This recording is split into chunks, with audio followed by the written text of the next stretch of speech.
Hello అందరికీ నమస్తే అండి. ఇంకా ఇవాళ ఉపవాసం ఉన్నా అని చెప్పా కదా, కార్తీక సోమవారం లాస్ట్ సోమవారం. ఇంకా అందుకని ముందుగా 4 కల్లా వంట బిగిన్ చేసేసాను. అటుకుల పాయసం చేద్దామని చెప్పి ముందుగా నెయ్యి కాగబెట్టి దాంట్లో జీడిపప్పు వేశాను. మనం సింపుల్గా చేసుకుంటే నీరసంగా ఉంటుంది కదా, ఇంకా సింపుల్గా చేసుకుని పెందరాడు చేసేసుకొని గుడికి వెళ్ళేసేసి నక్షత్రాలు చూసి కనుక మంచిగా తినేయచ్చు. అందుకని ముందే మొదలు పెట్టేశాను. పప్పు కూడా ముందుగా ఒక గంట ముందు నానబెట్టేసేసాను. పిల్లలకి ముద్దపప్పు ఇష్టం అని చెప్పి మనకి ఈజీగా అయిపోతుంది కదా, పోపు పెట్టక్కర్లేదు. అందుకని ఇది కూడా ఉడికించేస్తున్నాను ముందుగానే.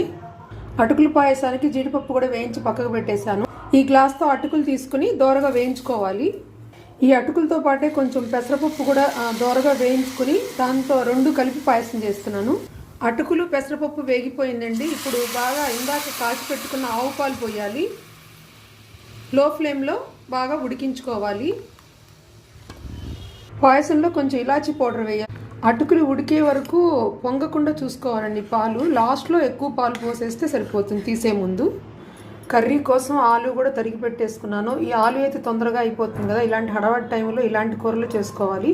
ఈ మహానైవేద్యం కోసం కదా, అందుకనే కూర, పప్పు, పచ్చడి, చారు అన్నీ చేస్తున్నాను. పాయసం కూడా ఉడికిపోయిందండి. ఇంకా బెల్లం వేయటమే. మనం ఇందాక తీసుకున్న గ్లాస్తోనే మీకు స్వీట్ ఎక్కువ కావాలంటే ఇంకొంచెం ఎక్కువ వేసుకోవచ్చు. ఇంకొంచెం సేపు ఉడికించుకున్న తర్వాత ఇంక దింపేయటమే. మీరు పలచగా చేసుకుంటే తినే టైంకి కొంచెం లూజుగా బాగుంటుంది, లేకపోతే గట్టిపడిపోతుంది. కావాలంటే ఇంకో పాలు పోసుకోవచ్చు మీరు. దేవుడి నైవేద్యం కోసం కదా, కొంచెం ఆవు నెయ్యి వేసి దింపేస్తున్నాను. పాయసం కొంచెం ఆయిల్ వేసి ఆవాలు వేసి కొంచెం ఎండుమిర్చి వేయాలి. నిమ్మకాయ కారం ఈజీగా ఉంటుందని ఎండు కారంతో చేస్తున్నాను. దానికోసం ఈ పోపు. ఇది వేగిన తర్వాత ఇంగు వేసుకోవాలి. ఇంగు వేసానండి. ఇది చల్లారిన తర్వాత ఇంకా ఉప్పు, కారం, మెంతిపిండి వేసుకొని నిమ్మకాయ రసం పిండుకోవడమే. కర్రీకి నూనె కూడా కాగిపోయిందండి. ఆలు ముక్కలు వేసేస్తున్నాను. మెల్లిగా కొంచెం ఎక్కువ ఆయిల్ లేకుండా మూత పెట్టి మగ్గించుకోవాలి.